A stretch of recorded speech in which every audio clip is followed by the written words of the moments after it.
I'm just kidding. It's okay. That's not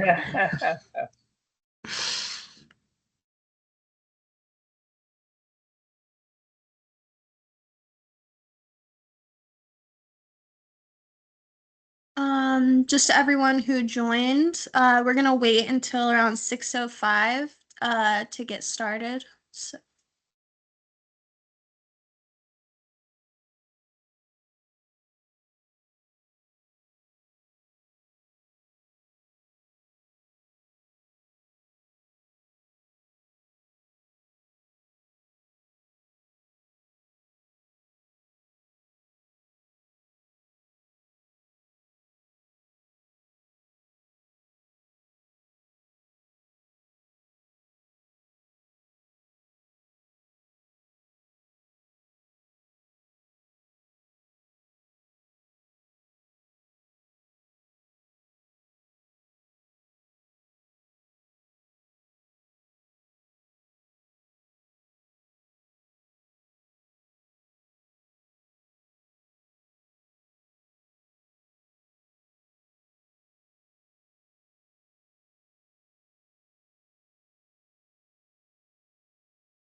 Brianna, I think Uppan is waiting to be let in.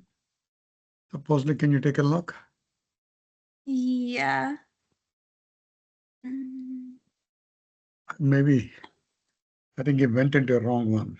Yeah, I don't see him in the waiting room. Let me send him an email quick.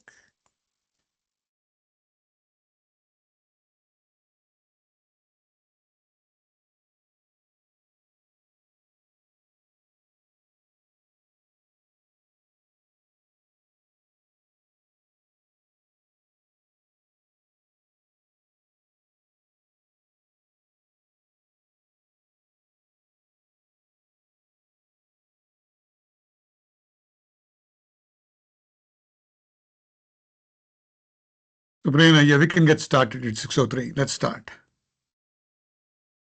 Okay. Are you sharing your screen, Brianna?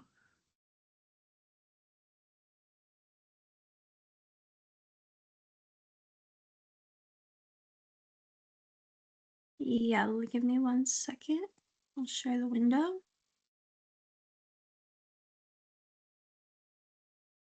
Great. Yeah, let's start. Okay, great. Good evening, everyone. The 1 minute, Glenn, hold on. I think she probably has some announcements to make, and then we'll start. Yes. Okay, Brianna, go ahead. Yeah. So, yeah, we'll start with the ground rules for this evening. So welcome everyone to the meeting, to the town hall. So this is a town hall on Microsoft Teams. It functions a little bit than a normal Teams meeting. Just so everyone knows, this will be recorded for our future reference. We might be putting things on social media, trying to promote the IAICC and what we're doing here. Another ask is we ask for respectful behavior and professionalism within the questions. So questions are allowed through our Q&A function. Up on your top bar of your screen, you'll see the Q&A option. So you're able to ask a question at any point in time, and we'll have a questions portion. And so that's when we ask for the respectfulness and the professionalism. With that, that's all I have. Very good. Yeah, so I think it's Glenn's turn now. All right. Yeah, Good evening, everyone. Fantastic. Good evening. My name is Glenn Falco. I'm a member of the Management Committee of the Indian American International Chamber of Commerce, and I would like to welcome all of you to this special event on leading change. I want to welcome all our members and our esteemed guests here tonight. At the Chamber, we try very hard to give you high-quality events like this, and we hope that if you like these events and you'd like to see more of them, please consider joining the Chamber. It's the only way we can continue to provide these high-quality events. So again, without any further ado, I would like to welcome you all to this event, and I will turn you over now to our U.S. Chairman, Dr. Shankar Ratchatonda. Shankar? Thank you, Glenn. Before we start, Brianna, are you sharing, the right screen? Because I think the PowerPoint presentation, you're getting a lot of background and everything. Can you please take care of that? Okay, and you can stop sharing for the timing if you want. Okay, all right. Yeah, hold on. I need to turn on my video camera. Oops. All right, well, good afternoon to all of you. Well, yeah, good afternoon, good evening. I think it's already past 6 o'clock. Thanks to all of you who joined this event today. What I will do is quickly outline today's event, and then, we will spend a few minutes talking about IAICC, the Indian American International Chamber of Commerce. But let me, by way of today's event, today we have a very exciting event. We have one of our very respected members, Aparna Aravind, who will be talking about what she refers to now as change fitness. As many of you know, all of us are used to change management, and many people talk about change readiness in enterprises. I think what you'll hear from her today is change is not something, it just doesn't stop, right? Change is something that's ongoing. Change comes in many different ways. It goes, comes and goes in a very interesting fashion. The idea here is that it's not a one-time deal. You really have to develop that organizational fitness to cope with change, and she has a very exciting presentation. So I want to first start off by thanking Aparna for agreeing to present today. After that, we have a very exciting panel, two very notable leaders in the industry. Along with Aparna, will be participating in the panel moderated by our own Kristen Smith. She is another one of our very esteemed members, small business owner, just like Aparna. You will have, Cyrus Green, who is, currently teaching at the Carey Business School in Johns Hopkins, formerly of T. Rowe Price, and then Mr. Vernon Saunders, who runs Freedom Solutions Group. They both will talk about, they'll put everything in perspective in terms of what does change fitness mean in a practical setting, along with Aparna. So that's the topic today. I hope all of you will enjoy, what you're listening to. Now, again, as Glenn pointed out, the Indian American International Chamber of Commerce, we are a platform for small businesses. In general, what I would do is I would go through a PowerPoint presentation, but today we have changed it. Instead, what you'll see is a short video about the chamber. But before we start the video, I would ask, all the participants who are here today to pay close attention to what the video has to say. And if you find value in the event today, as well as what you heard in the in the video, we would request you to become a member of the chamber. Because as I keep telling people, there is strength in numbers, and the chamber wants to grow. Well, will grow without any question, and it continues to grow as a representative of small businesses, professionals, and so on and so forth. With that, Brianna, why don't you fire off the video, please?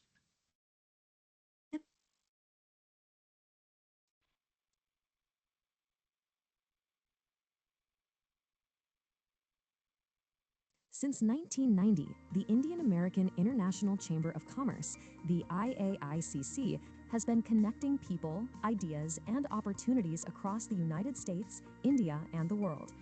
We are a bridge between governments, businesses, and communities. IAICC is a trusted advocate and a vibrant network of entrepreneurs. Can you increase the volume, Brianna? Corporations, and governments. Together, we build relationships that drive growth, innovation, and lasting impact. We create opportunities for collaboration and strengthen U.S.-India business ties. We support small and minority-owned enterprises, mentor rising leaders, and give back through workforce development and philanthropy. Our members gain access to senior government officials, industry leaders, educators, and investors. They experience collaboration through cross-border networking and business delegations, and they engage in events that inspire entrepreneurship, innovation, and shared success. This year, our annual convention in Washington, D.C. brought together leaders from government, technology, finance, and entrepreneurship with industry sessions, a gala dinner, and the launch of our convention souvenir and ebook. We hosted quarterly events, chapter meetings across Virginia and Maryland, and meaningful dialogues with U.S. and Indian leaders. Our featured events, from the Global Vikas Trust Initiative to sessions on data privacy, finance, leadership, and AI in government, showcase how IAICC turns collaboration into action. Looking ahead, we're building on the momentum from our convention, strengthening regional chapters, expanding membership, and forging new partnerships across industries. Our focus is clear: grow corporate and grant funding, host monthly events, and amplify our digital presence to share the IAICC story worldwide. You can be part of this movement, leverage access to political and business leadership, find new partnerships, promote your ideas, and give back to the communities of both the United States and India. Visit us at iaicc.org to learn more about membership, events, and partnership opportunities. Follow IAICC on LinkedIn, YouTube, and Facebook, and be part of a global community that connects nations and empowers people.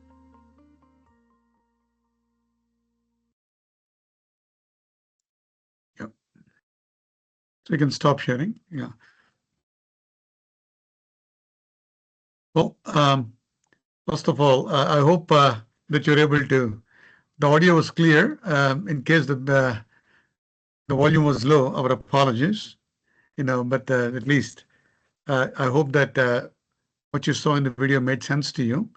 Again, I want to reiterate that the chamber really focuses on being a platform for what we call as getting access to political leadership, as well as large business leaders. We collaborate through networking, and we focus a lot on education, entrepreneurship, and essentially by our philosophy of giving back. So please go to our website if you have any further questions. There's a lot of great information there. Again, as we said in the video, please follow us on LinkedIn. We have some great posts there. We have been posting what we call as the Conventional Wisdom Series, basically snippets from our convention on LinkedIn. Hopefully all of you will find it interesting. Now, without any further ado, I would like to now invite Aparna to take it away with a presentation. So Aparna, all set? Yes, thank you, Shankar. Brianna, whenever you're ready, she's going to tag team with me in facilitating this presentation. let me know when you're up. But in the meantime, good evening, everyone. I'm really honored to have the opportunity to be with you today as we explore something that sits literally at the heart of transformation, which is what it takes not just to be ready for change, but to be fit for it. As someone who has the privilege of working with phenomenal leaders across industries that are driving complex initiatives, I've seen firsthand that it's not just external strategy or project plans that determines whether a change succeeds. It's what's happening inside, within people, teams, and the organization's culture that ultimately makes or breaks our ability to adapt. And ultimately, it boils down to managing three finite resources: time, focus, and energy. With that in mind, I'd like to firstly thank you all for sparing your finite resources to attend this presentation. A huge thank you to Dr. Rajakonda, CEO of Freight and Digital, for actually sponsoring this event, his amazing team for helping to stand this up, and of course, the Indian American International Chamber of Commerce for providing a platform to disseminate thought leadership and for building a connected community of dynamic business leaders that are striving to create meaningful impact. So let's dig in. Next slide, Brianna. I'd like to begin with an image that you see right here. So take a moment and try to get into the persona of a farmer, right? So picture you're a farmer standing over a field that refuses to grow. Just sit with that for a moment. I really want you to embody this experience.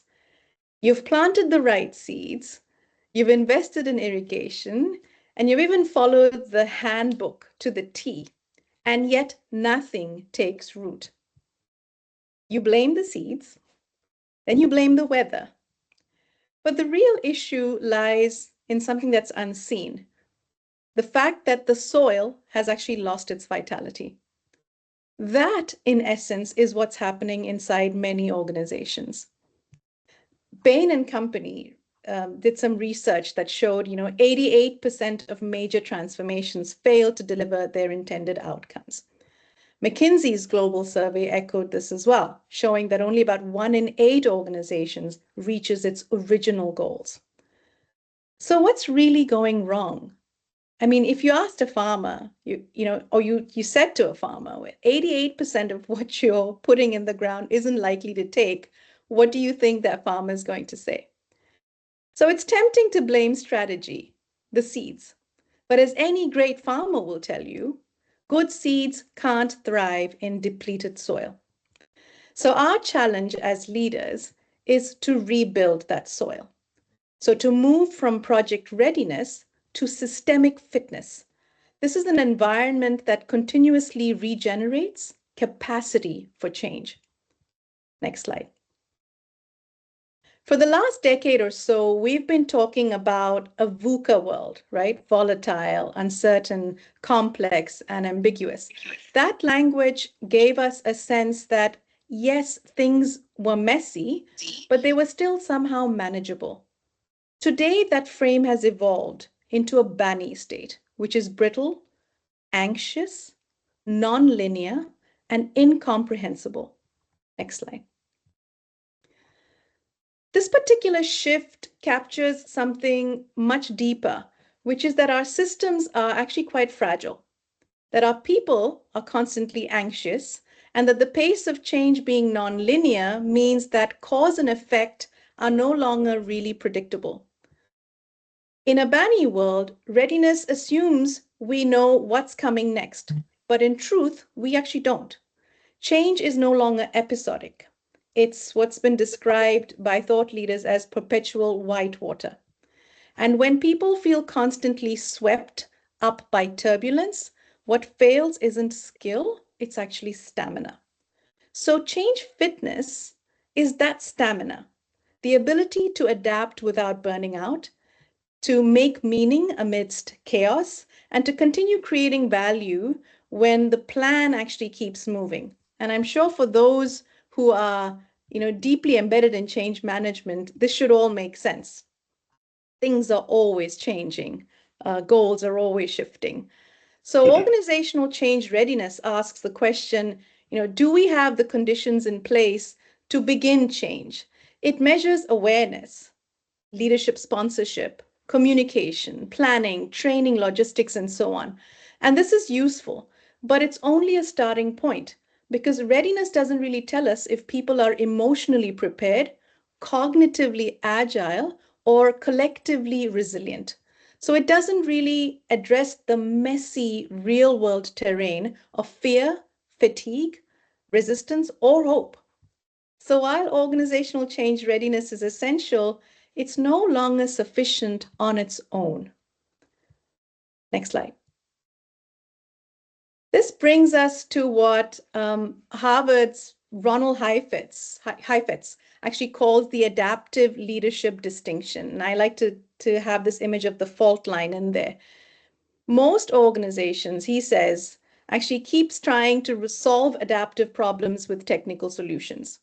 Again, I'd like you to think about whether this resonates with you.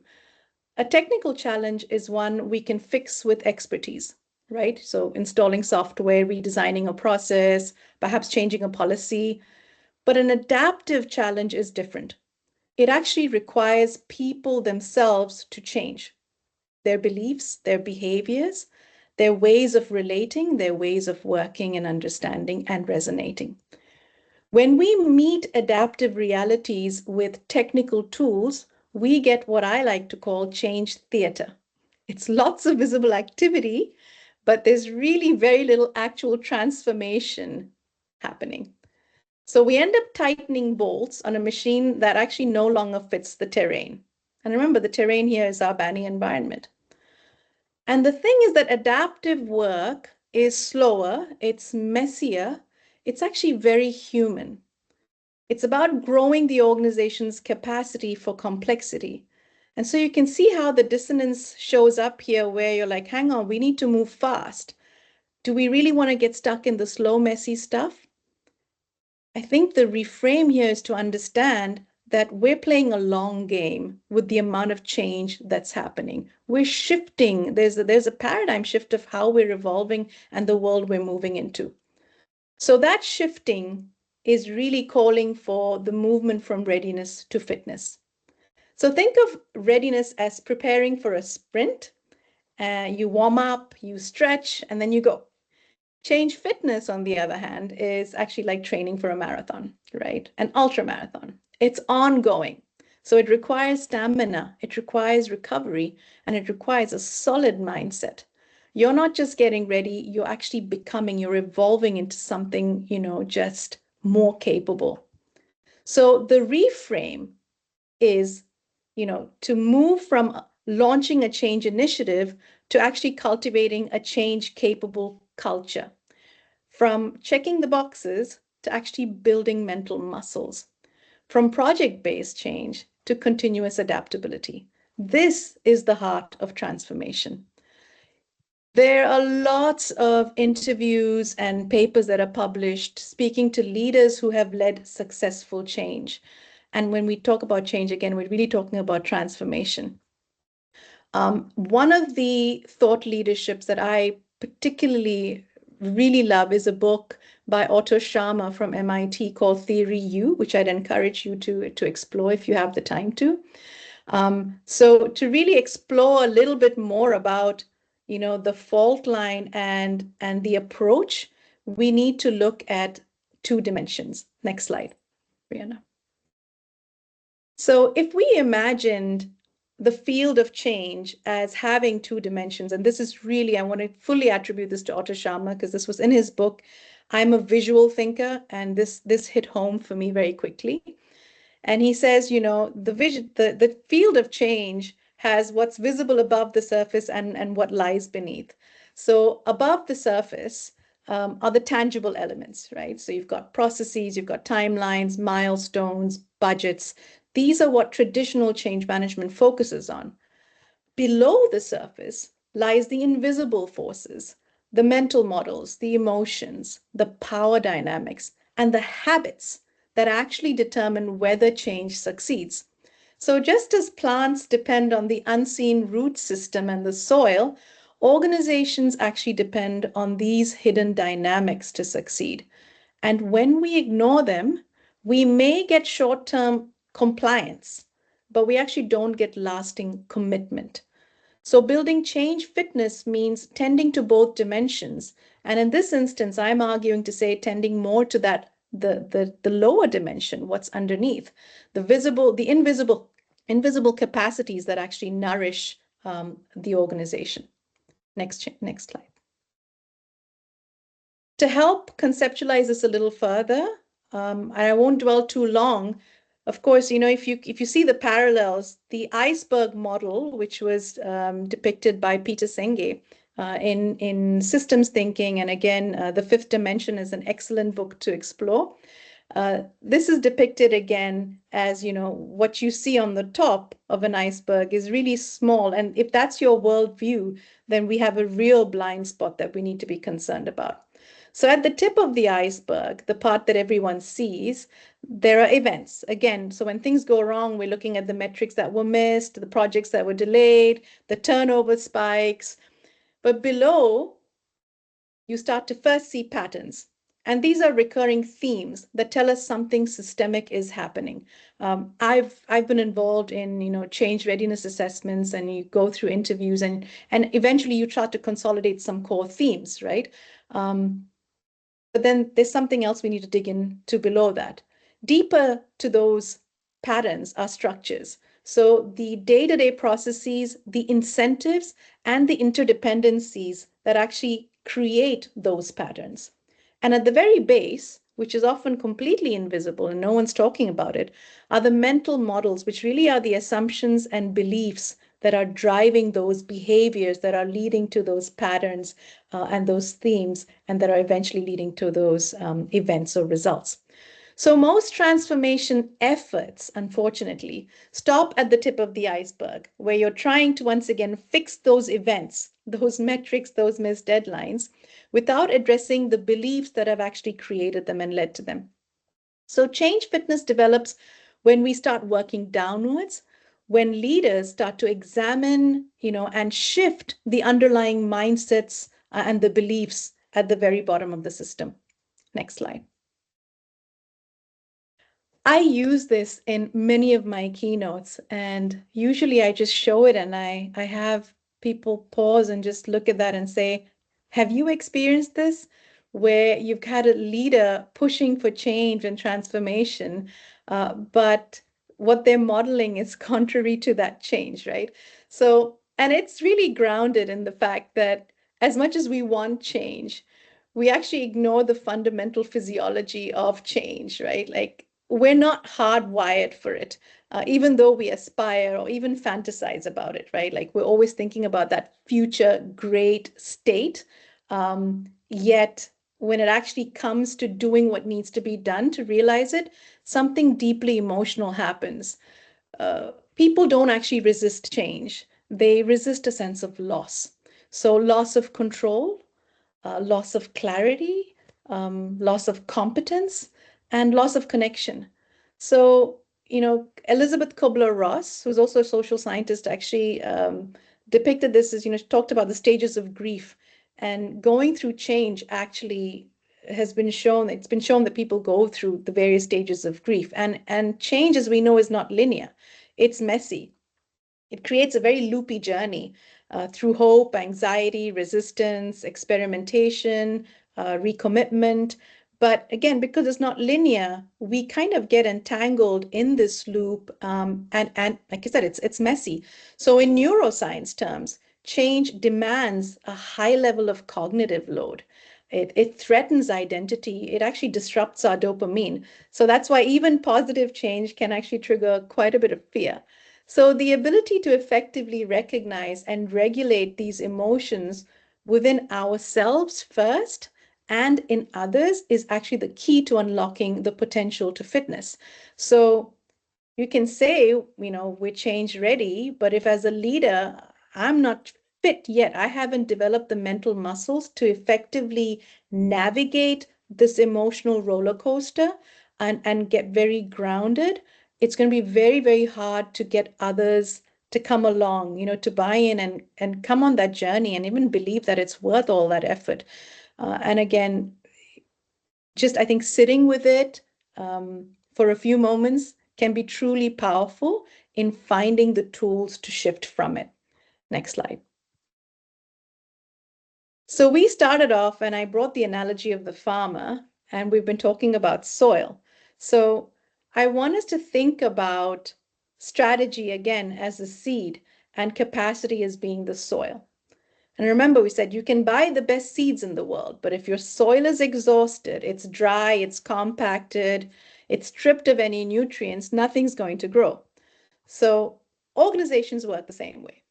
We spend millions on strategy and technology. We are constantly planting the high quality seeds, the next flashy seed, but we forget that our people's energy, the relationships, and the adaptability actually determine whether anything's going to take root.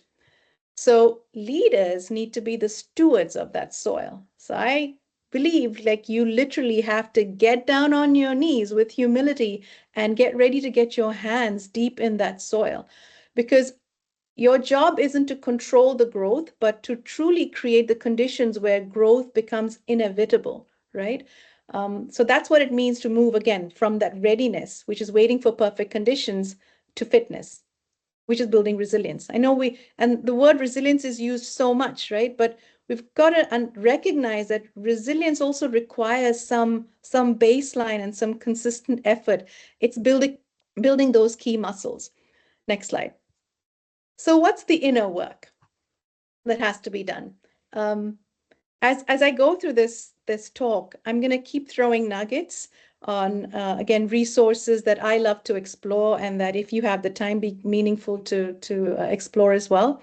And one of those is a podcast by Michael Bungay-Stanier. When I started on my coaching journey, moving from physician to actually becoming an executive coach, one of his books, The Coaching Habit, was it's almost like the book that was always on my bedside shelf.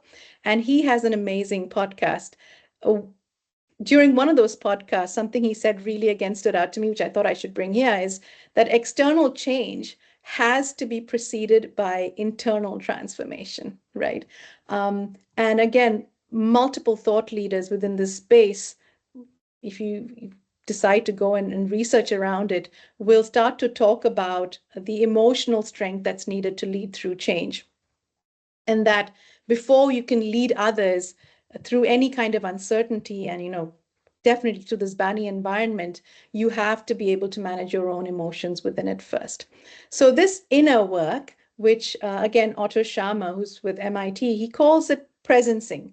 It's really about leading from the future as it emerges and not the past as we knew it. But to lead from the future means really being able to go into that unknown space and moving into very creative, expansive level of thinking. It's a set of it's a place of executive functioning that really requires a huge amount of emotional regulation to tap into. So when you have curiosity, and these are, again, behaviors that are modeled by leaders, instead of, let's say, certainty, when there's empathy instead of a great level of control, and when there's behavior of reflection instead of constant reaction, modeling these behaviors is actually what leads to a collective mindset shift from anxiety to possibility. And in saying you're a steward, what your role is as a leader is to firstly work on it within yourself, but then actively put in place interventions that has you actually doing that every day and working to, again, how do you shift people into the mode of possibilities? It comes from, again, I always say start with empathy. There's an interesting interview with gosh, the name will come to me at some point. He is the CEO of a life sciences organization in Boston, and he brings up the 3 C's. He's led really very successful transformations. And when asked what was critical to the success of those transformations, the 3 C's he said was courage, compassion, and competence. And competency meant was literally showing up each day to do what you said you were going to do and do it really well. And we'll get to what are some of the things that can help facilitate those three. But again, going back to this is a very emotional journey. Change fitness requires us to really master our emotions. Next slide. So what do we do now? I've talked a lot about, just the analogies of the shift from readiness to fitness. I thought, again, the care framework, I come from a background in healthcare, so I'm very attached to the word care. And I truly believe when leaders care, great things happen. So I decided to share the care framework in a means to sort of getting to change fitness. What can leaders do? The first one is cultivate, right? Cultivate meaning and connection. So you'd be surprised, in 9 out of 10 of my coaching conversations with C-level executives, it sometimes just astounds them in a coaching moment to say, I thought what it takes to be really successful in this role was all of that technical know-how. And it's so surprising that it really is the human element and how effective I am at managing or leading people and inspiring. That's what leads to a ripple effect and leads to success. So knowing that what you need to do as leaders, cultivate meaning and connection, which means really linking change, the evolution to significant purpose.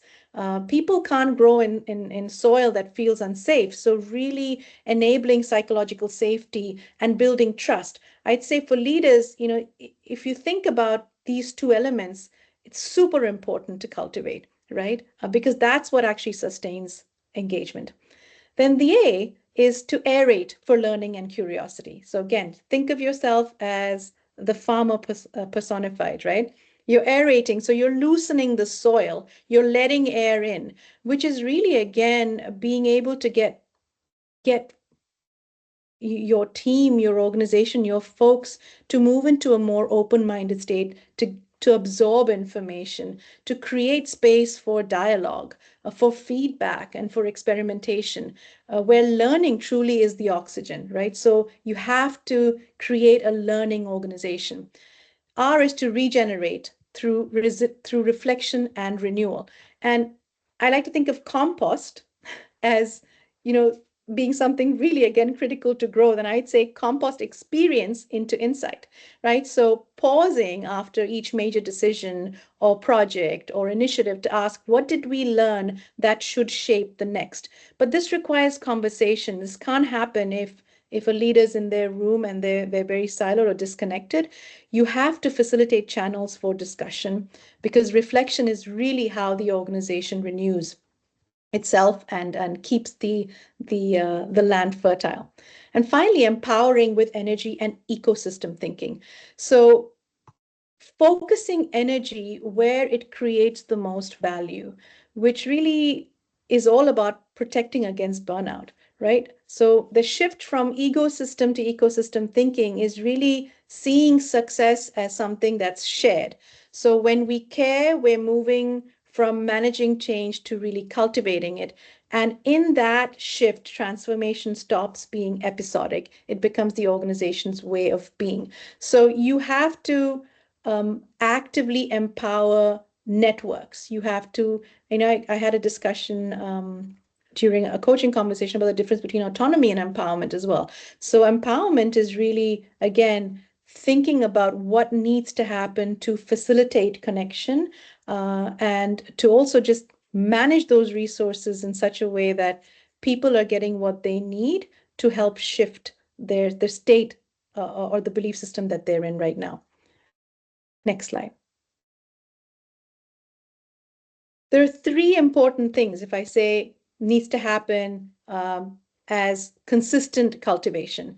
When we talk about fitness, again, fitness is not episodic. You don't go to the gym once a day and expect to have a six-pack at the end of 6 months. You've got to show up each day. Or if you're running that ultramarathon, you're doing something consistently over and over again.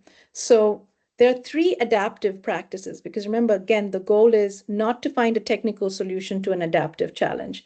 What is the adaptive solution here? The 3 adaptive practices that actually distinguish fit organizations from very fatigued ones. The first is the first is authentic influence. So real transformation travels through trust. It's not through hierarchy. So in every organization, there are quiet catalysts, right? And they're different terms. They're called change champions. But these are people whose credibility and relationships actually bridge silos. So inviting them early into whatever this change is, giving them the language and the support, and then, helping them sort of carry that change narrative a lot further than you can as the leader is going to be really important to cascading any kind of change plan. The second one is the sense making, which is really what's the plan? So moving from what's the plan to like what patterns are we seeing? Leaders who create space for teams to notice, interpret, and discuss these patterns actually build collective intelligence. Because once again, this BANI context that we're in requires collective intelligence. It requires a lot of diverse perspective. So instead of waiting for clarity to arrive from the top, you need to generate clarity together. So this sense making is, again, it's a behavioral shift that needs to happen. And finally, it's the strategic trade-offs. So every new initiative should come with a really honest conversation about what will stop or slow down to make room for this new shift. Because without that discipline, change accumulates something called transformation debt, right? When leaders normalize trade-offs, they signal that focus is an act of care and not neglect. And again, we started at the discussion talk about the 3 finite resources: time, focus, and energy. So as leaders, you have to be acutely aware of managing those 3 resources effectively. Next. I won't spend a lot of time on each of these just because in the interest of time, but what I would like to say is that, healthy soil thrives because there are billions of living organisms. There are great channels and systems that work effectively, right? And organizations are no different. So as much as I've talked about the role of the leader, I would like to really think about 3, if we think of just concentric circles, and the leader at the center of it. There are the leader, there's the team, and there's the individual. Everybody has a role to play in organizational fitness. The roles are interdependent as well. So there's stuff that you have to do on your own, but what you do completely correlates and impacts the other. For leaders, fitness looks like clarity. It looks like empathy, and it looks like courage. So your role is to regulate, once again, the system's energy, anchor in purpose, decide where focus truly adds value, and modeling reflective learning rather than sort of absolute certainty, right? How do you start to get comfortable with not knowing or not being certain and experimenting, which also just talks about the relationship with failure. Then recognizing that you are at the core of it and you're shaping that culture, you're shaping the soil that's sort of evolving. And empowerment, you're at the seat of power, you can do a lot. So really think about what you need to do to empower those around you. Next. When it comes to now teams, fitness looks like psychological safety and productive tension. And fit teams typically challenge each other without hostility. They share information freely and they hold collective accountability. So again, it lies on the bedrock of trust. And I would say psychological safety is across all 3 tiers. Everyone has a responsibility to foster that.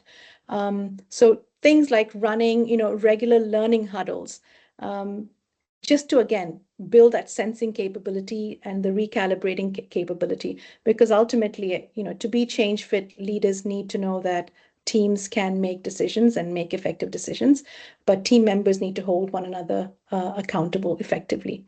And finally, next slide, for at the individual level, fitness really looks like the emotional agility and self-care that comes into place. So it is the ability to name emotions before reacting, staying curious, also finding modes to reset, to preserve one's energy, and to again manage that sort of emotional pathway. When you know you're triggered and something feels really uncomfortable, finding something to intercept that and move into a more positive state is super important. And always trying to find that connection with greater purpose, right? And remaining really curious. This strengthening of the whole person is so important to change fitness as well. So when the three layers actually align, where leaders are regulating energy, the teams are sort of learning adaptively, and individuals are staying grounded, that's when change actually ceases to be an external event and it becomes an internal capability. Next. This is my last slide. Now, I've talked about Otto Sharma. Maybe that will have you go and get his book or listen to his talks. He describes the necessary evolution from an ecosystem where leadership centers on individual success to an ecosystem where awareness expands to include the whole, which is people, purpose, and planet. And so in an ecosystem, we measure what we can control. But in an ecosystem, we nurture what we can connect. So change fitness ultimately asks leaders to operate from the ecosystem awareness, which is to make decisions that regenerate capacity across the system and not just within a specific silo.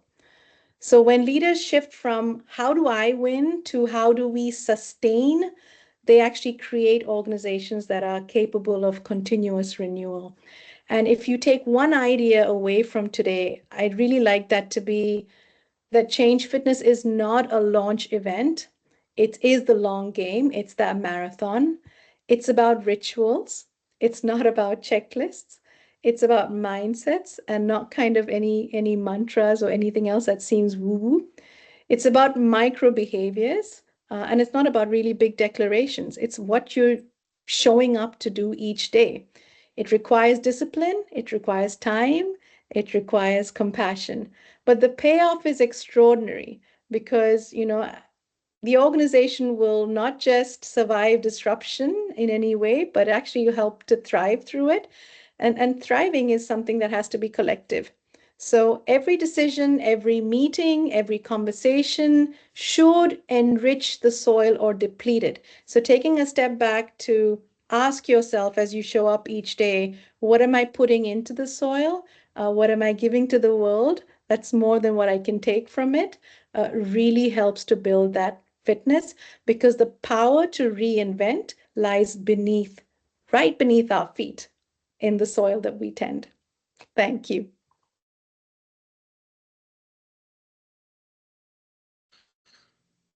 Fantastic. Yep. Thank you very much, Aparna. Really appreciate, your wonderful presentation today. Well, we'll be bringing you back. So we'll take you off camera and we'll bring you back again when Thanks, for the panel. Okay. Now, before we start the panel, I just wanted to take care of a couple of things. Number one, I'd also like to bring to the attention of everybody about an upcoming event that IAICC is sponsoring. So let me go ahead and share something really quick. And then, so IAICC is sponsoring this event called Diaspora at the Crossroads with a bunch of other organizations. This is happening this Sunday, November 2nd at 5 p.m. We have, Mrs. Meenakshi Lekhi, former Minister of State Foreign Affairs of the Government of India, visiting us here in the US. And she, along with a panel of experts, will be talking about what's going on currently today, all the turmoil, a bit of a turmoil that we are seeing by way of tariffs and, you know, the current trends, in terms of immigration, H-1B visas, everything that's going on. This will be examined particularly within the lens of the US-India relationship, what it means, what needs to be done. So please plan to attend this. The good news is it's on Sunday evening. Hopefully you can make some time. The registration is free, but more importantly, you'll get some, dinner is included, which means yummy Indian food. Okay. So I ask all of you to bear this in mind and attend this event. Now let's move to the panel discussion phase. Let me start off by introducing each of these speakers today, and then then we'll go from there. Let me first start off by introducing Dr. Cyrus Green. Let's turn him on. Dr. Green, can you please turn your camera on, please? Oh, fantastic. Okay. So Dr. Green is a resilience strategist and AI risk advisor with extensive experience in business continuity, innovation, and organizational resilience. And you heard about resilience today a lot from Aparna. So Dr. Green actually practiced resilience or helped build resilience in business. In his prior work, he currently serves as co-founder and director of the Juxtopia Group, and then as an adjunct instructor at the Johns Hopkins Carey Business School. Previously, he led global business continuity efforts as VP at T. Rowe Price Group. So the business resilience there has to do with business continuity, but in the process, I'm sure he ran into a lot of challenges, and then he's going to share his experiences today. And then now let me also bring Mr. Vernon Saunders here. Okay. Fantastic. Yeah. Mr. Saunders is the Chief Executive Officer at the Freedom Technology Solutions Group, LLC. He brings nearly 3 decades of leadership in government contracting, intelligence, and technology transformation. As CEO of Freedom Technology Solutions Group, he leads innovation-focused initiatives that drive resilient performance. Previously, he held senior roles at SAIC, High Technical Solutions, and Jacobs Engineering Group. Well, he lives it every day as a leader. So I guess, you heard Aparna talk about the leader being a farmer. So I'm sure, Mr. Saunders, you're going to, you live this every day, being a farmer, Then let's bring back Aparna as well. I didn't get a chance to introduce her previously in a more formal way. As she noted before, she's a physician turned executive coach, a keynote speaker and leadership development strategist specializing in change of leadership and emotional intelligence. As CEO of Christopher Lay Consulting Group, consulting based in Potomac, Maryland, she partners with senior executives across industries, including healthcare, life sciences, technology, and professional services to drive meaningful transformation and strengthen leadership performance. And then, last but not the least, we're going to introduce our moderator, Ms. Kristen Smith here. Kristen, can you please turn on your camera? There she is. So Kristen, she's a small business owner. She runs she's the CEO of MindSuite Consulting. Now, I work with Kristen very closely, so I know a lot about her. So if I start, I think I won't stop. I'll keep talking. But let's keep this brief. She focuses on, again, transformation, change and transformation, but she leads organizations through AI-powered transformation. I mean, that's big these days. She's focusing heavily on how to infuse AI into organizations, turning strategy into scale through human-centered automation and intelligent systems design. Her focus is on AI strategy and adoption, digital transformation, workforce enablement. She specializes in aligning people, processes, and platforms with next-generation AI capabilities. And her approach blends deep change management, again, change fitness relative to I hope, and change management expertise with technical fluency, ensuring AI isn't just implemented, it's adopted, trusted, and impactful. Now, she comes with a rich background working in the private sector as well as the public sector. She has a very strong background in human capital planning, business process improvement. And I will say this about Kristen, she's a lifelong learner. The amount of education that she puts herself through by way of staying current is very impressive. And I've never stopped being impressed. I mean, she has gone through multiple um, very important, course, what you call certifications in change management, leadership, AI, and so on and so forth. So with that, I'm going to turn this over to Kristen to get this panel discussion started. And I'm going to get out of the way. Hopefully, you all will enjoy this wonderful discussion today. Thank you, Take it away, Shankar. Kristen. Good evening. Like Shankar mentioned, I'm Kristen Smith, the CEO of MindSuite. And I have the pleasure of I have the pleasure of being your moderator for the discussion tonight on shifting from change readiness to change fitness. So Dr. Arvind introduced a very powerful metaphor during her presentation, the leader as a farmer, where the leaders are the farmers, the seeds are the strategy, and the soul is the capacity. It's a very vivid reminder that successful change is not about managing products, but it's about cultivating capacity. So for this discussion, as you see, we've invited Dr. Arvind back to join us once more. We have Dr. Cyrus Green and Mr. Vernon Saunders. I do want to point out one more thing about Dr. Green, considering I plan to reference it within the discussion. He is also the founder of the Fortified Business Resilience Framework. So I guess we can keep that in mind as a little seed as we move on. I think we have about 10 minutes of Q&A at the end of this, just in case anyone has any burning questions. But with that, let's get started. So working in the space of transformation myself, I know all too well that we often treat transformation like a sprint rather than a continuous process.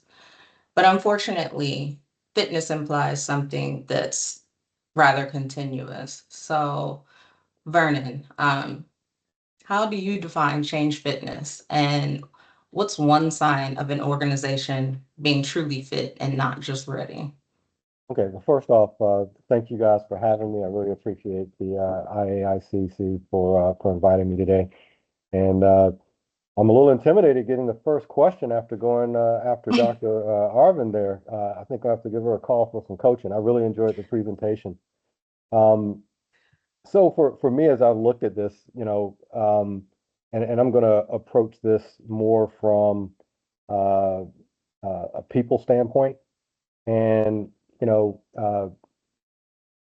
being in the government contracting environment, my company, Freedom Technology Solutions Group, we support the intelligence community.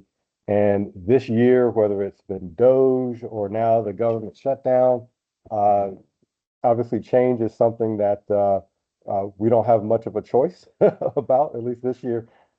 Change is coming, whether you want it to or not. But more importantly, the mission of the intelligence community, if you strip back all of the fancy talk, is keeping the country safe. And so, it's something where, no requirement, no issue, no threat is always going to be the same. And so, as the CEO of the company, bringing an organization to that fight, to that requirement, to that need, is always important to be able to articulate the why to the organization, why it's important, what the outcomes need to be, and what the stakes are.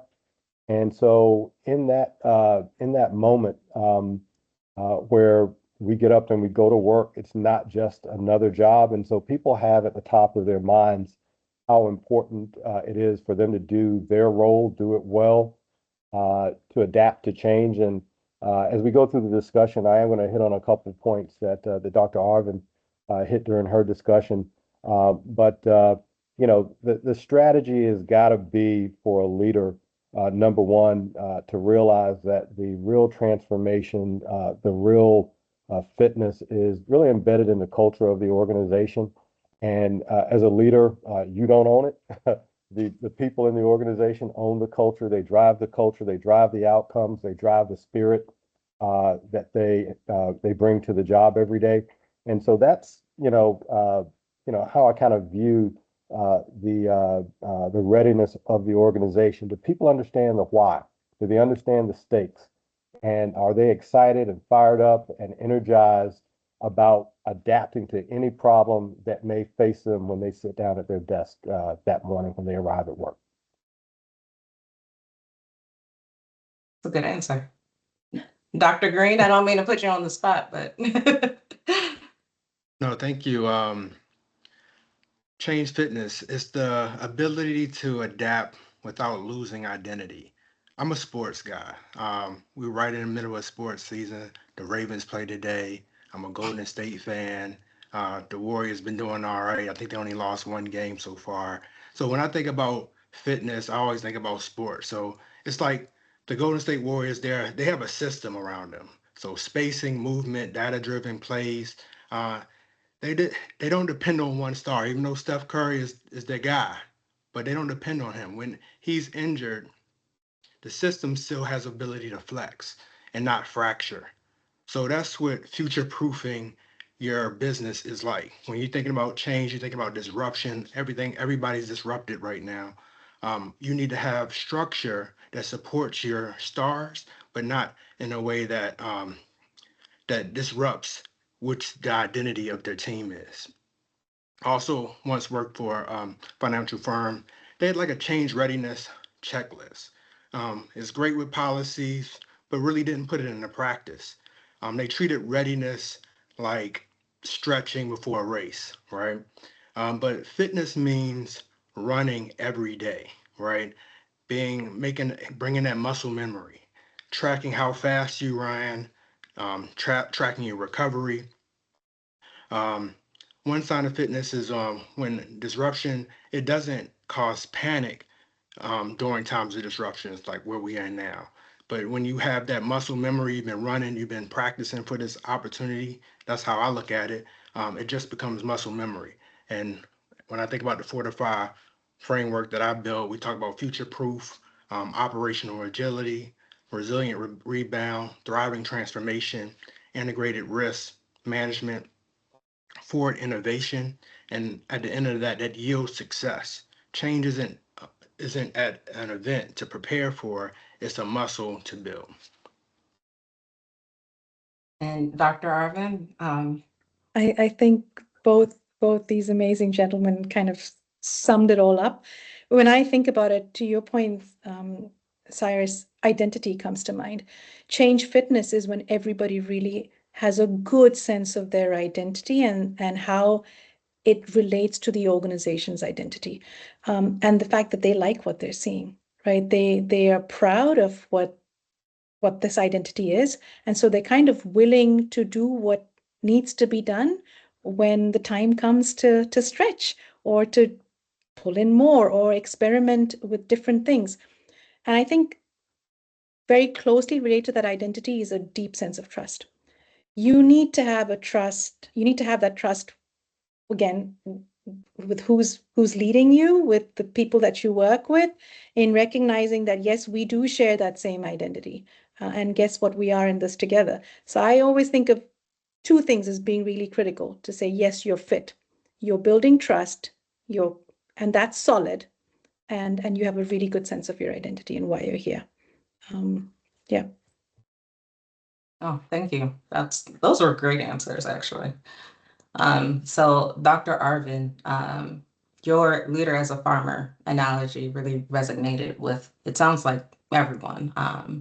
So I'm going to pose this question first to Dr. Green. If the soil represents culture and capacity, what does tending the soil look like in your resilience work, especially through your lens of your Fortify framework? Yeah, so soil, ecosystem, and culture, like Dr. Arvin talked about.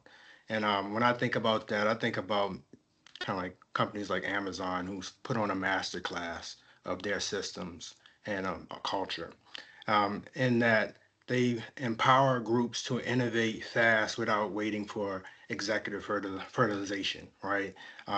When I advise my organizations with the Fortify framework, we start by loosening that soil, right? Removing the bureaucracy, and that strangles the roots of that system. Agility grows when people can decide, test, and learn. And I think some of these behemoth organizations will have to start to figure out how they're going to do that, because there's a lot of nimble organizations that's coming up behind them with AI that's going to start to challenge some of these big organizations. And Vernon, so as a CEO of a rather large GovCon organization, how do you cultivate healthy soil? And what I mean by soil is obviously, the environment that allows your team to adapt and grow through changes. Yeah, well, I definitely won't use a sports analogy. I'm a Cowboy fan, so I don't have much to talk about right now. I'll give you a practical example. Everybody, communication's key, right? Everyone has to know what their role is. What are you trying to achieve? What's your role in it? And what do you need to do to help the team achieve that particular desired outcome? And I'll give you an example of a time in my life where it didn't work. So I've got 3 sons, 3 big, strong, strapping, 20-something year-old sons. And in my basement, at one point, we were going to move a piece of furniture from the basement up to another level. And we're all big, strong guys. 2 of my sons got on one end, I got on the other end of the piece of furniture, and the stairway sort of winds around. And we didn't talk or communicate about who was going to push, who was going to pull, when someone needed to push up, when someone we needed to just, kind of brace and support. And what we got was a wall or a number of walls with a bunch of holes in them by the time we got the furniture upstairs, because we didn't communicate. And we started before we had a plan.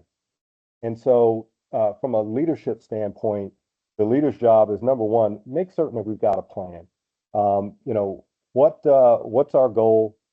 Why is it important? What's everybody's role in the strategy to execute against that plan? And then how are we going to measure success?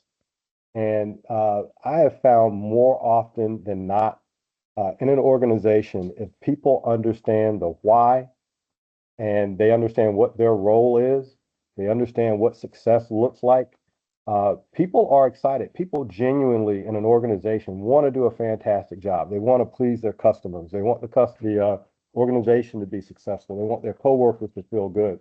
And so if you cultivate that environment as a leader to make certain that there's a plan where you can achieve mission success, whatever that mission is, you're going to get an enthusiastic group of people that are really going to attack that challenge. And they're more oftentimes than not, they're going to be successful. And not that you're always successful, and sometimes there's success and failure.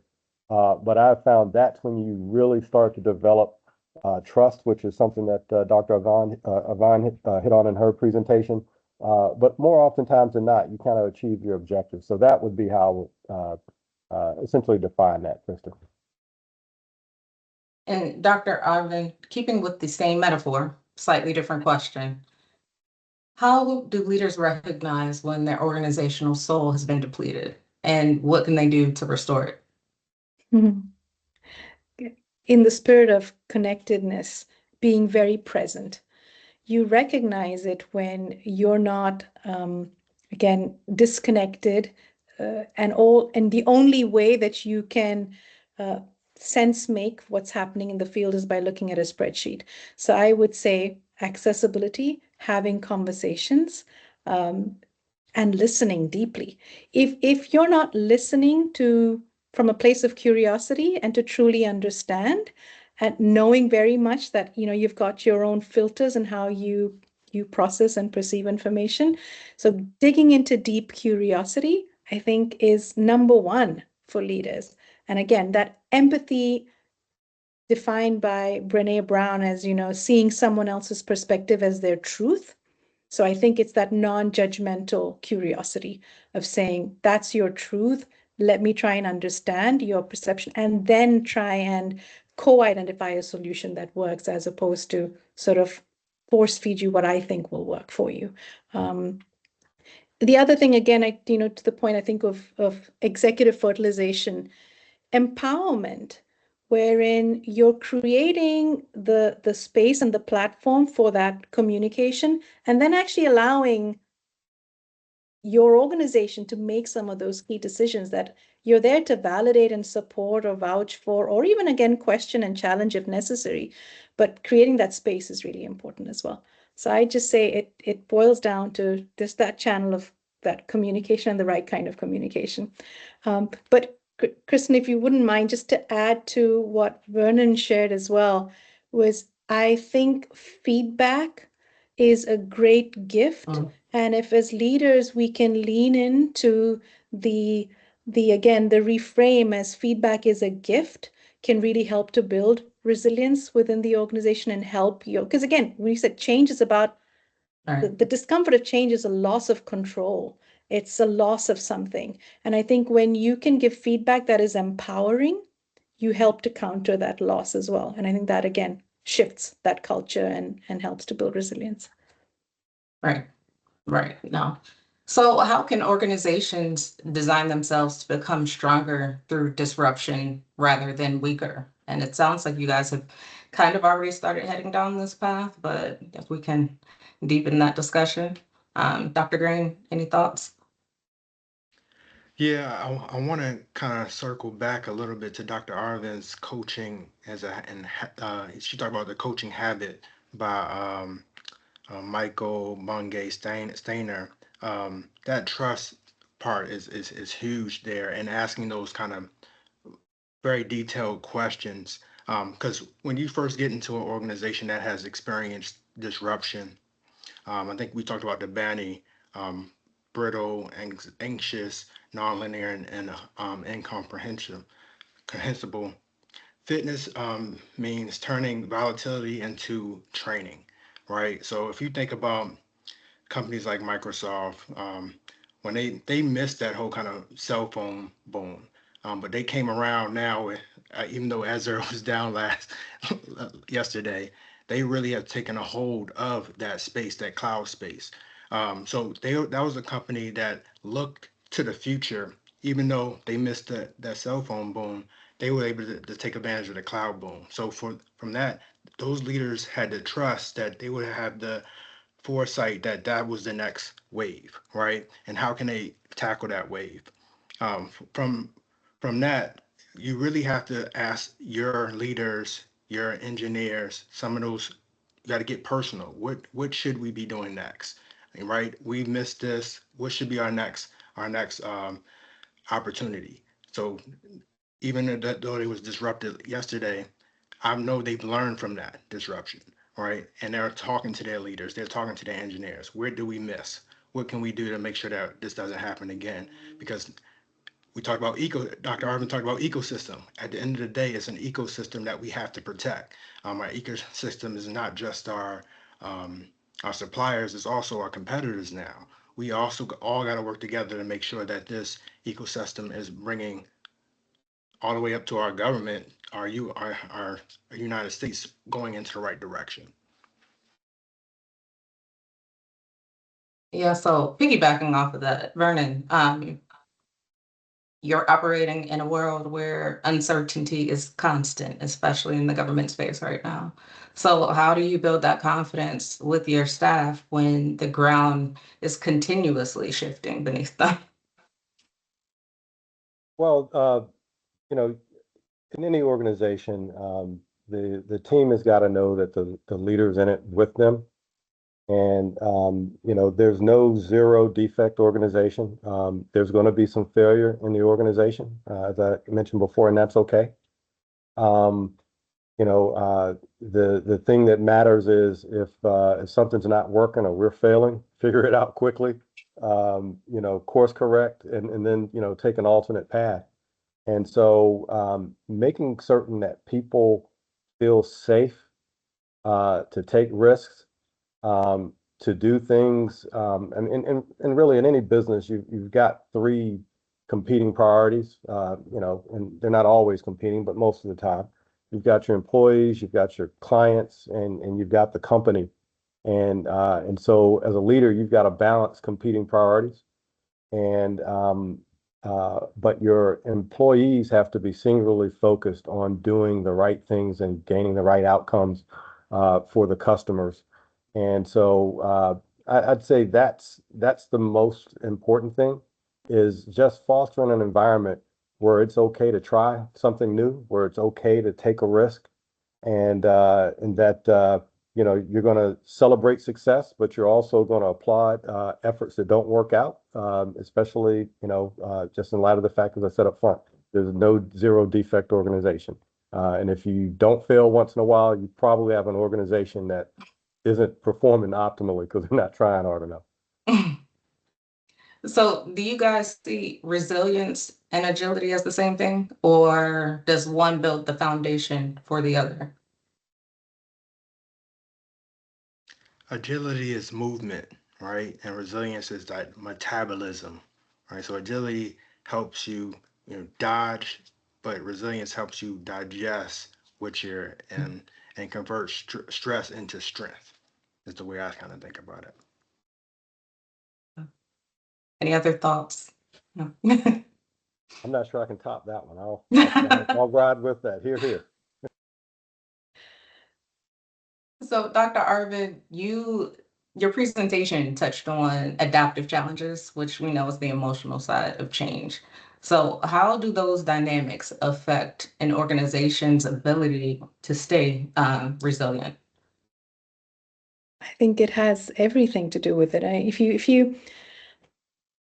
I'm all for analogies, right? And I think there was a show on tennis players. I'm bad with remembering names, but there was a show on Netflix, I think, which talked about just the Grand Slam players and the winners, and what kind of distinguished the winners from those that just didn't make it. Like, what was that missed opportunity? And it all boiled down to the mindset. It boiled down to what were some of those thoughts in that echo chamber that's helping to I think your physical body is simply just like a puppet of your mind, right? Your mind has you do something. So I think mindsets to that iceberg phenomenon, that's where everything starts. And to bring in what Maya Angelou says, right? It doesn't matter what you say, what you do, people just remember how you made them feel. Mm-hmm. So we are feeling living beings. And I think when I brought up the farming analogy and all of that to kind of bring us back to nature, bring us back to this very human state that we're in. We're human beings that show up to do things. And when we start operating at a level that has us disconnected from that fundamental essence and understanding, we then actually put ourselves in very vulnerable states of not sustaining. So it's actually, treating your mind as your temple, or whatever analogy you want to use it, and doing what's necessary to make sure that is at its best productive state. I think that's critical, because all of this, I use the term collective intelligence. The climate, the context necessitates collective intelligence. So we need to ensure that we have the best of our minds, everybody being in a really great state, and that we have processes and systems that allow the facilitation of the connection, because that's how we can tap into this greater consciousness, better ideas, and again, solutions to tackle the challenges that keep getting thrown at us. So yeah, I think it's huge for me, and that's what I do, and why I do what I do every day. every leader that I work with, I start with what's the mind telling you, right? Because let's start from there, and then we can talk about everything else that the physical body is having you sort of try and manifest. Right. So digging deeper into the mind and feelings, we all know transformation fatigue is a very real thing. It's probably something we are arguably kind of all dealing with just day to day right now. But with that being said, fitness requires energy, and burnout is typically the first sign that we've lost it, unfortunately. So what early warning signs tell you that your teams are running out of the capacity for change? And how do you respond before their performance actually dips? Vernon, I see you shaking your head.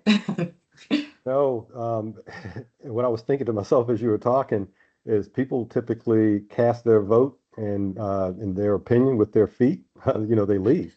And so an early warning sign, and at least in my company, we take a monthly look, really weekly, at attrition.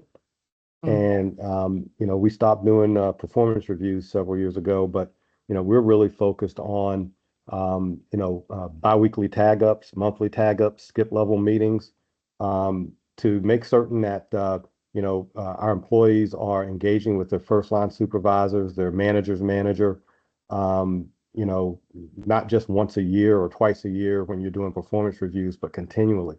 And so I think if you're doing those things and you're communicating, and if you've got the right type of organization, people will tell you when they're burned out and they're pissed off. If you got the right type of organization, if they can trust that they can tell you what you might not want to hear, you're in the right place. But if people get quiet and your attrition goes up, Houston, we have a problem. That would be what I would say. Yeah. So building on your thoughts, Vernon, Dr. Green, in your work in the resilience space, how can organizations design recovery and renewal into their operating rhythm organically? Great. I definitely understand, Mr. Sanders, that when people stop challenging leaders, that's your first sign of fatigue, right? I'm going to take it back to sports. During the pandemic, NBA teams entered the bubble. Some thrive, others collapse. The difference, emotional load management. So you got to imagine, these teams hadn't seen a global pandemic like this ever. Nobody had. But then they were kind of moved away from their families, and they had to still be at playoff championship basketball level. One team that really kind of thought about it the right way was the Miami Heat. They used mindfulness sessions and flexible routines. They didn't just power through, they powered with purpose. Thriving transformation is a human first type of reaction that Dr. Arvin was talking about. You can't you can't automate empathy, right? You have to make sure that you're talking to the players, your frontline people, your middle management, your executives, and you have to make sure that you're giving them the room to redesign daily rhythms when you're in a disruptive state, right? So you might have to work long hours when you're in a disruptive state. That means, hey, give that when it kind of stalls down, give your leader some time to reflect, get back to family, and handle what they need to handle. When you're able to do that, those small rituals compound into sustainable performance. So, Dr. Arvin, how do we implement your care framework when organizations are already stretched thin? So how do we build that into the equation? My last call to action was going to be like, take your shoes off and literally just go walk outside, right? And again, I think that's really important. I would say the first step is take a step back from your desk, open that door, get your feet out on the soil, and get some space to think. I don't believe there is a one-size-fits-all approach. Going back to really contextualizing what is your organization's identity, getting a sense of what folks are feeling, and then identifying what's needed. I started the conversation about 3 finite resources, right? Time, focus, and energy. So first question is, like, do we have focus? Is everything a priority right now? Which is what I will again say to you, so many. The list keeps growing. So starting with what is important and what do we need to focus on? I bring up the farmer analogy because a farmer knows instinctively the soil is important. If I don't get that soil right and I don't have the right level of resources in the system and the structures in place to ensure there's this continuous tending that's going on, I'm going to have a problem. So it's really having an honest conversation with self. But again, to have that conversation, you need to step out, take a deep breath, and get in touch with reality. Getting in touch with reality and getting your feet on the soil is literally going and spending time with your people and having those conversations, and then coming to what do we need to focus on? And how am I going to ensure that there's clear prioritization and energy management? I would always start with that.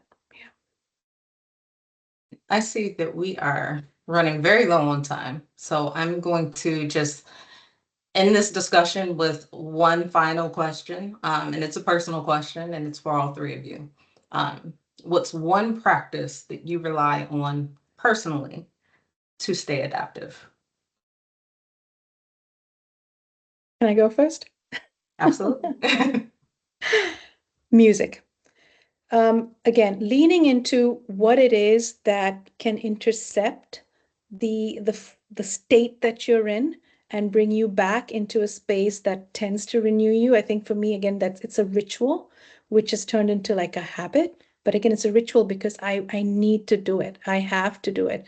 And it's happening mindfully. It's not happening from a state of autopilot. So I have a playlist that keeps growing, and I always have close access, so it's not too far. When I feel I'm getting triggered, I'm not in that most productive state, I take a step back and I just play my playlist. And shout out to Kamari, if anyone has heard of this new artist who's amazing. His music is great. So yes, Kamari is my current solution. I like it. Dr. Green? I'm going to go back to Dr. Arvin's when she talked about the theory of you, third theory of you. In that book, they kind of talk about presence and sensing. Presencing, Me, yeah. yeah. So to me, that's like manifesting.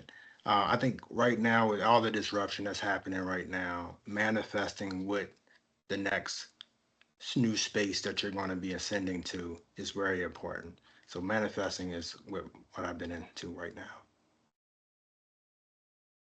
Right. Thank you for letting me go last. Save the best for last. Yeah, on that note,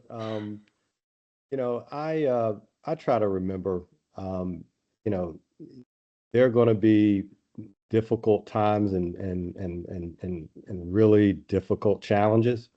But I remain mindful that I've been there before. And so I make a habit of never getting too low, in those times. But I also, reflect on successes and things that looked hard that ultimately you were able to get through, and you look back and say, oh man, that wasn't all that bad. So I celebrate success, but I don't take that too seriously either, because the success will fade in a few hours and you're on to the next challenge. So I just stay mindful that, that each day is going to bring something new, and whether it's a hard thing or an unfortunate event, I just know, hey, I'm going to get through this one, and I'm going to be on to the next one. And for every bad day, there's a few good days coming, and you string those together and you keep pushing. Absolutely. Sounds good. So thank you guys for an engaging discussion. I think So but before you go, we have one question from the audience.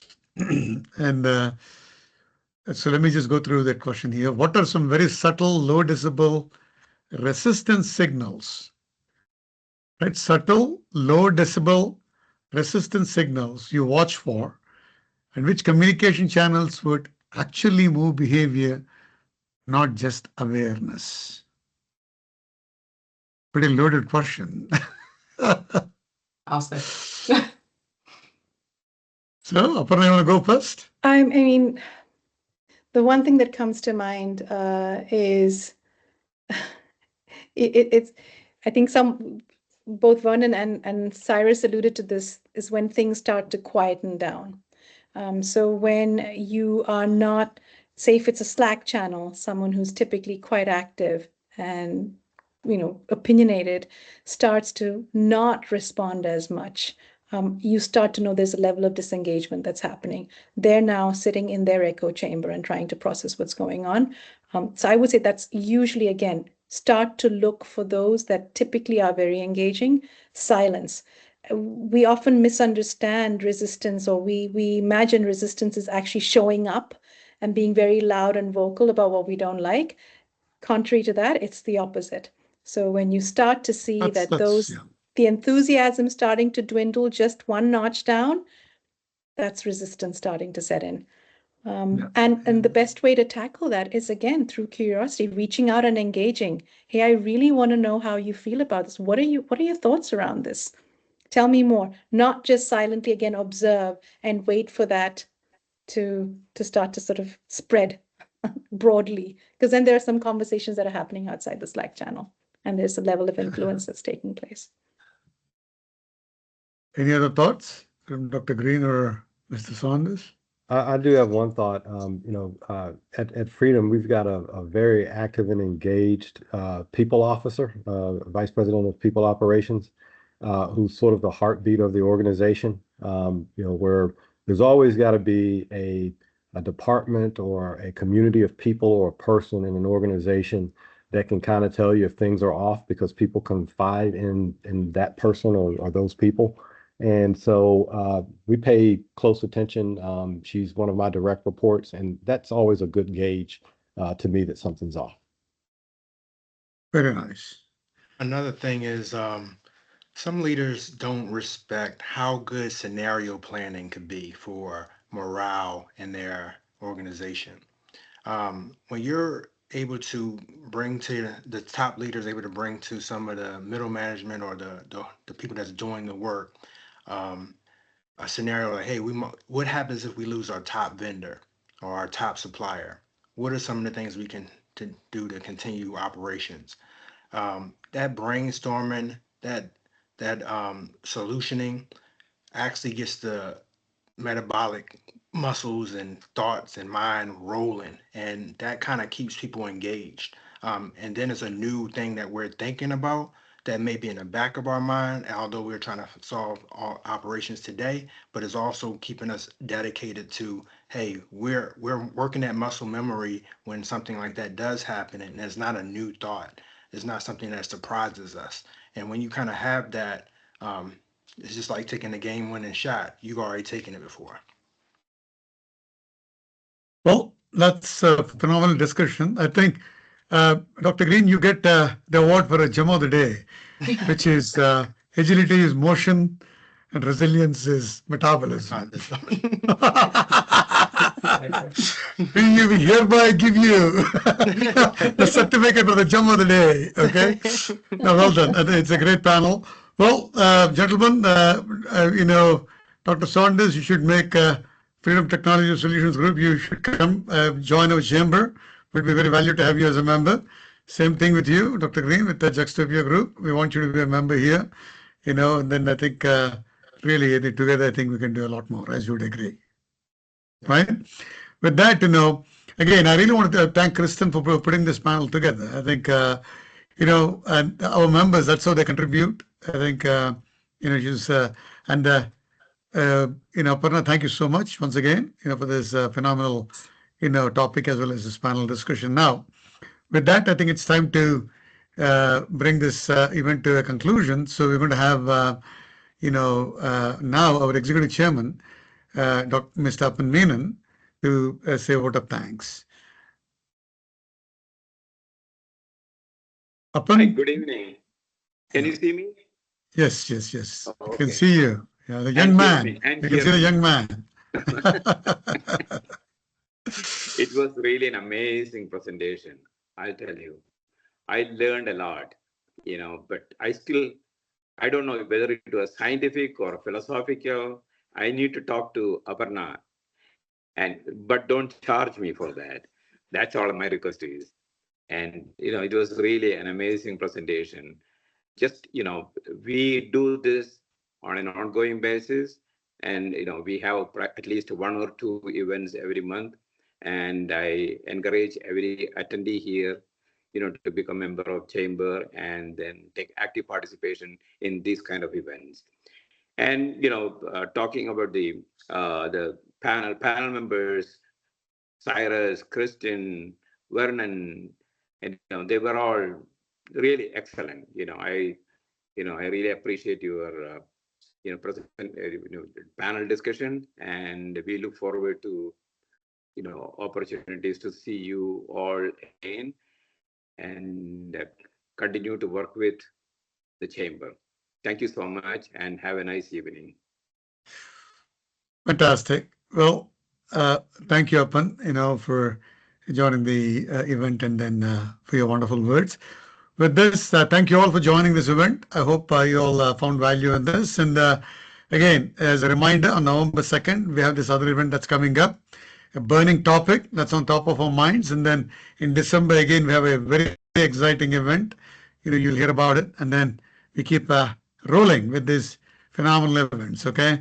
So thank you all for joining today. Have a wonderful evening. Bye now. Thank you.